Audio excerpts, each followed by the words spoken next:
Tu vas me dire où je laisse des poireaux? T'en laisses pas, toi? Regarde s'ils sont jolis. Ah, là, dans le milieu, c'est pas si dur. Oui, mais y a pas que des gros, hein. Mais alors, tu sais que c'est dur, hein? Ah, mon vieux, on va en baver, hein.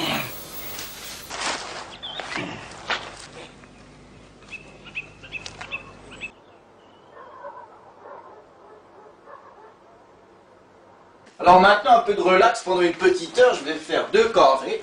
Oui, mais alors, 2 carrés, ça fait presque 1 heure par carré. On mettra le temps qu'on pourra. En principe, dans une année normale, je travaille au moteur uniquement quand il pleut. Mais comme cette année il ne pleut jamais, faut bien que j'y travaille un peu quand il fasse beau, hein, sinon il se finira jamais en mai, et puis c'est tout, il n'y a pas de secret. Hein. Tu mettras des ampoules dedans? Tu sais bien, je mets 2 ampoules comme à l'habitude. Comme à l'habitude. Comme dans les 2 autres, tu mets 2 voyants lumineux, tu sais bien dans le moteur. De toute façon, je te le dis, tu l'oublies, alors je te le redis la prochaine fois. Bah, ça fait une occasion de parler. Moi, oui. Mais alors, quand tu seras là-bas, là-haut... Oh là, maman, j'aurais déjà fait un grand voyage. Mais si ça se pose que quand ça doit se poser, pensons aussi au retour. Je croyais que pour revenir, tu pourrais la conduire du même côté que pour y aller. Ah non, non. J'inverserai la rotation des fluides à l'intérieur de la sphère. Si tu veux, par exemple, dans une sphère, le fluide tourne dans ce sens. Photon pour partir, et puis Ouais. pour revenir, il faudra qu'il tourne dans l'autre sens, ce qui ne sera pas aussi facile à réaliser que ça. Et si tu as l'idée de revenir, que tu ne pourrais pas? De toute façon, pour un être de notre 3e dimension, il est plus facile de revenir de la 4e dimension que d'y aller. Parce que la 3e dimension, finalement, c'est notre dimension. On revient chez nous. De toute façon, il y aura des fluctuations spatio-temporelles non négligeables. J'ai là à me demander, quand tu seras en l'air, comment à quoi tu penseras? Ah bah voilà alors, c'est la grosse question. D'ailleurs, je t'ai dit, je ne te mets au courant de rien pour que tu ne te sentes pas éventuellement menacé, qu'on ne tente pas de t'arracher mes secrets. Comme ça, tu ne sais rien, on ne t'arrachera rien. 4, 6, 8... Oh mais dis donc, il faut qu'un jour donne à la boulangère 2. Mais pourquoi 2? Tu en donnes qu'un? Ou 2? Ben, alors toi tu y en donnes un, et puis moi après j'y en donne 2. Mais t'es folle? Mais 2 ça fait 10 balles. C'est pas toi qui lui donne, c'est moi qui m'en occupe. On fait ce qu'on peut, hein. Vous voulez des poireaux, monsieur? C'est les derniers, hein? J'ai pas besoin de poche, j'en ai déjà une. Hein. Ah bah merci, c'est gentil. Hein. Oui, y a pas de problème. Voilà mon cher monsieur. Avec la viande, ça ira.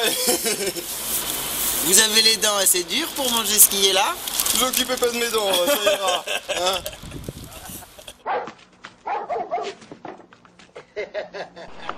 J'ai eu un perroquet aussi, qui est dans ma boîte là.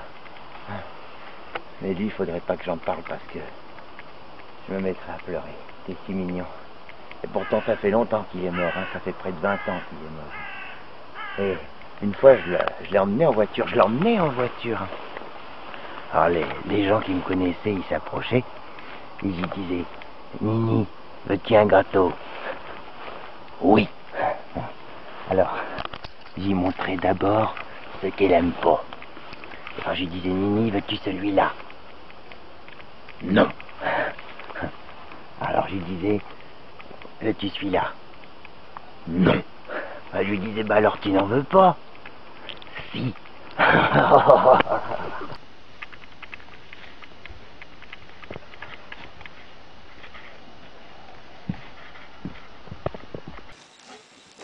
c'est parce que mon mari boutiquait là-dedans. Ah, c'est des souliers tout neufs que j'y avais achetés. Du combien vous chaussez? Du 44. Ah bah c'est trop petit. C'est du 42.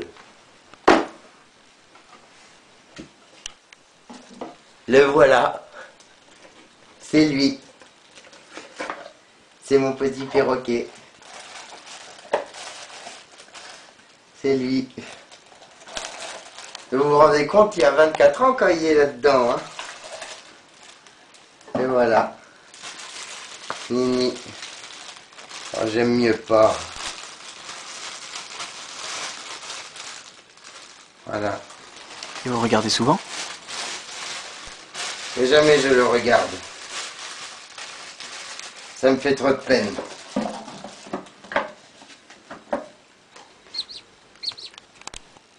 C'est mon testament.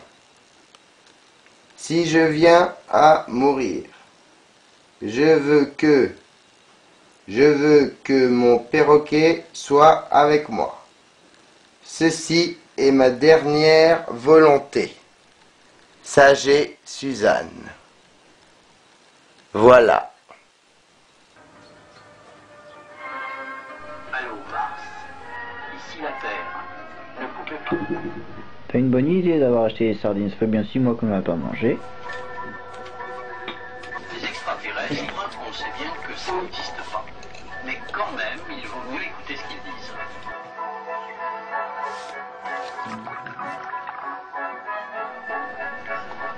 Si on veut rentrer en contact avec des êtres extraterrestres ou autres, Ben moi j'aimerais bien.